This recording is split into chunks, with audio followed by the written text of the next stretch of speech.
សត្វវាទៅណាអស់ហើយឃើញតែភ្លើងព្រាយអស់ទៅអស់មកទៅវិញ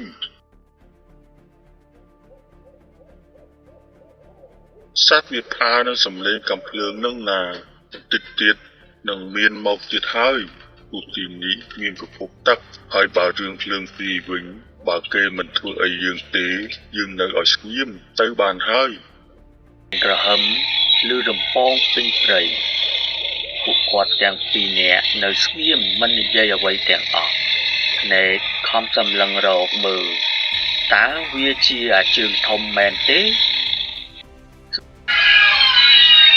អាសាញ់រកមេវងវាហើយបាញ់វាទៅទើបវាខ្លាចឲ្យនាំគ្នារត់ត្រូវហើយរកតាណាធំជាងគេហើយបាញ់វាទៅអាមួយនោះហើយធំជាងគេបាញ់វាទៅ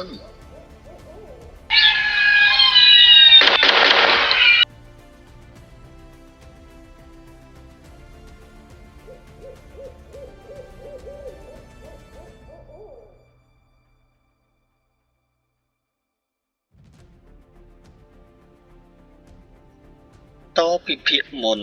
ក្រោយពេលកើតរឿងរ៉ាវជាច្រើនមកនៅយប់នោះពួកគាត់មិនទាន់បានប្រមាញ់សត្វអីបានមួយនោះទេ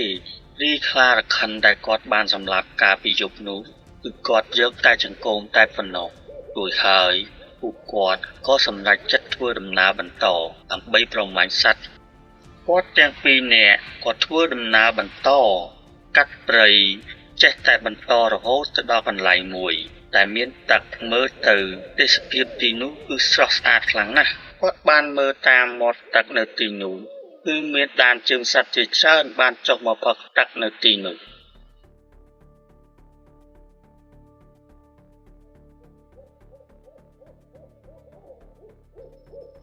មើលទៅ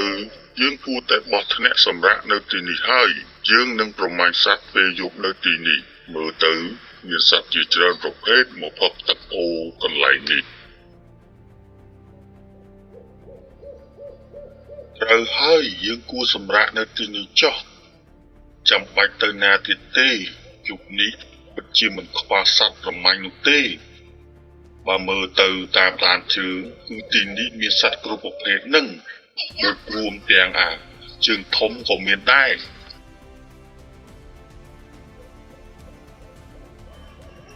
ក្រោយពីនិយាយគ្នារួចហើយពួកគាត់ទាំងពីរក៏ប្រញាប់ប្រញាល់ធ្វើធ្នាក់សម្រាប់ស្នាក់នៅប្រមាញ់សត្វនៅយប់នេះនិងរៀបចំអាហារខ្លះទុកសម្រាប់បរិភោគខ្លះ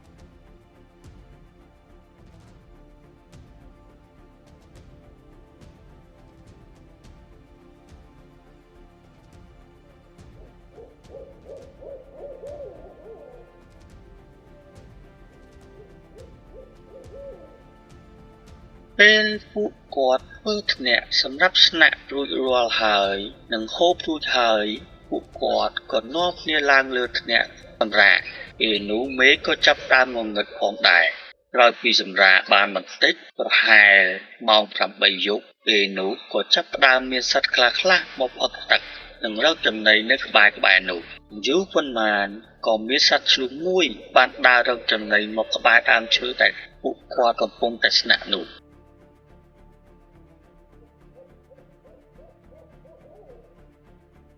យើងគិតថានឹងបាញ់ខ្លួននេះហើយព្រោះវាបានចូលមកបែរកន្លែងយើងនិយាយរួចព្រានជ័យក៏ទាញកាំភ្លើងបាញ់ទៅលើសត្វឆ្លុះមួយក្បាលនោះធ្វើឲ្យវាងាប់ភ្លាមនៅពេលនោះទៅប៉ុន្តែពេលដែលបាញ់ត្រូវនោះគឺពួកគាត់មិនបានចុះទៅយកភ្លាមនោះទេសំឡេងកាំភ្លើងបានធ្វើឲ្យសត្វផ្សេងទៀតផ្អើលរត់ចេញពីទីនោះចេញអស់ទៅ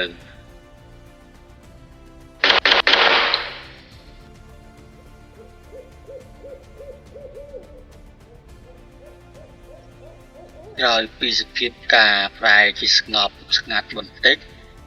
ប្រហែលជាម៉ោង 9 កន្លះស្រាប់តែមានភ្លើងពណ៌ឡើងក្រហមទុំបានហោះចេញពីដើមឈើមួយនៅក្បែរនោះរួចហើយវាក៏ហោះចូលទៅដើមឈើមួយទៀត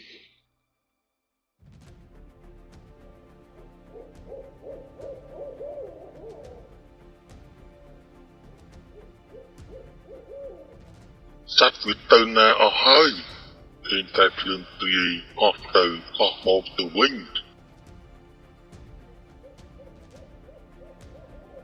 សត្វវាផ្អើលនឹងសំឡេងកំភ្លើងនឹងណាតិចទៀតនឹងមានមកទៀតហើយ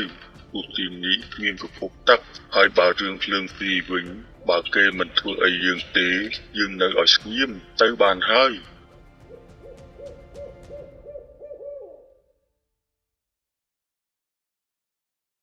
ពួកគាត់និយាយគ្នាមិនទាន់បានប៉ុន្មានផងក៏ឃើញមានសត្វក្តាន់មួយបានដើរចេញមកទៅតាមមាត់ទឹកបន្ទាប់មកក៏ដើរស៊ីស្មៅនឹងបែបនោះរហូតមកគៀនឹងដើមឈើរបស់ព្រានទាំងពីរ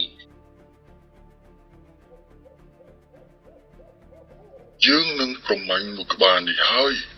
បានមួយក្បាលនេះយើងទាំងពីរនាក់គឺគ្រប់រមមនឹងត្រឡប់ទៅផ្ទះវិញត្រូវហើយបានមួយក្បាលនេះគឺគ្រប់រមមហើយ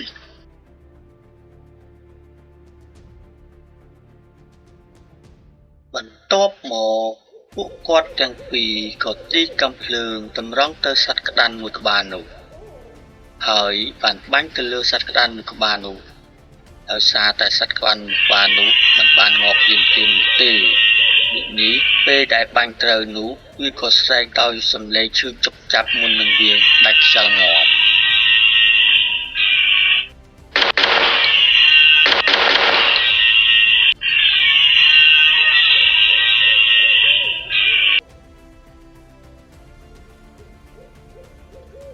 បន្ទាប់មកក៏មានឆ្កែព្រៃមួយហ្វូងបានចេញមកដោយក្តីស្រែកឃ្លានឆ្កែព្រៃមួយហ្វូងនោះប្រុងមកដណ្ដើមយកចំណីសត្វក្តាន់ដែលពួកគាត់បានបាញ់ងាប់នោះប៉ុន្តែត្រូវពួកគាត់បានបាញ់ទប់ប៉ុន្តែបាញ់ពួកវាមិនត្រូវនោះទេហើយពួកវាមានគ្នាច្រើនអាសាញ់រកមេវងវាហើយបាញ់វាទៅទើបវាខ្លាចហើយនាំគ្នារត់ត្រូវហើយរកអាណាធំជាងគេហើយបាញ់វាទៅអាមួយនោះហើយធំជាងគេបាញ់វាទៅក្រោយពីពួកគាត់ទាំងពីរបានរកមេវងឆ្កែព្រៃនេះឃើញហើយពួកគាត់ក៏បានបាញ់ទៅលើវាពេលនោះវាក៏មានរបួសចង់ជើងដោយក្តីឈឺជប់ចាប់វាក៏រត់ចេញទៅវងឆ្កែព្រៃនោះក៏នាំគ្នារត់ទៅតាមអស់ទៅ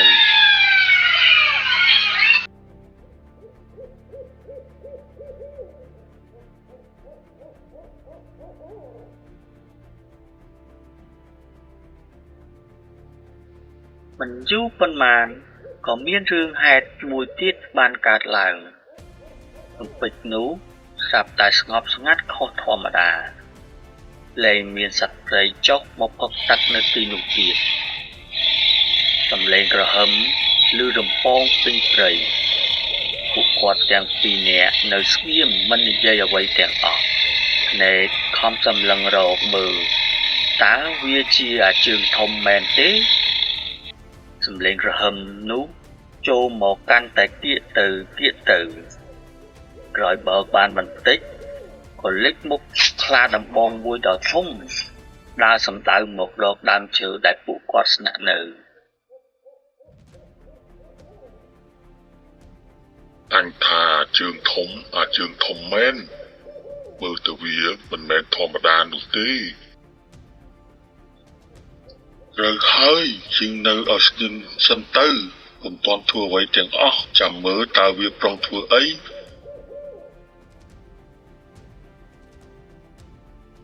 ក្រោយពេលខ្លាធំនោះដើរចូលមកដល់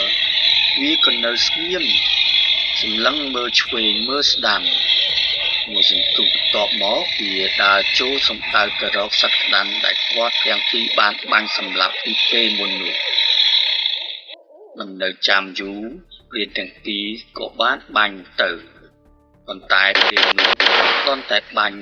ឲ្យវាផ្អើលប៉ុណ្ណោះវាបែរជាមិនខ្លាចហើយសម្លឹងមកពួកគាត់ទាំងពីរហេងដូចនេះពួកគាត់ក៏បានដំណំលើវាតែម្ដងប៉ុន្តែប្រកកំភ្លើងមិនអាចធ្វើអ្វីវាបាននោះទេ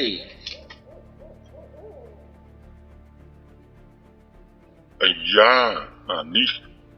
វាពិតជាមិនធម្មតាមែនវាចង់លេងជាមួយយើងហើយតើចាំមើលយើងសាកជាមួយវាម្ដងមើលបើសុំយកអាទូចមានស្អីនេះចង់យកអាធំទៀតវានោះមិនធម្មតាមែនរកកំភ្លើងធម្មតាមិនអាចធ្វើអ្វីវាបាននោះទេជាងសង្ស័យថាវាជាខ្លារបស់អ្នកតាចង់សាកល្បងជាមួយយើងនឹងហើយក្រោយមកទៀតរៀនសាញ់ក៏សូត្រសេពមន្តវិជ្ជាបង្កើតបានជាសត្វក្របីមួយក្បាលអស់ចេញមកចូលទៅប្រយុទ្ធជាមួយសត្វខ្លានោះ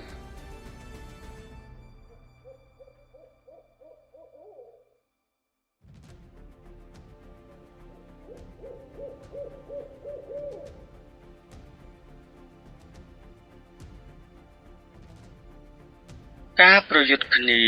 អស់ពេលជាយូរមិនទាន់ដឹងឈ្នះចាញ់រៀនសាញ់ក៏សូត្រមន្តអាគមបន្ថែមទៅលើសត្វក្របីនោះសត្វក្របីនោះក៏មានប្រៀបទៅលើសត្វខ្លាធំដោយទប់ជាមួយសត្វក្របីមិនបានខ្លាធំនោះក៏រត់ចូលក្នុងព្រៃវិញបាត់ទៅ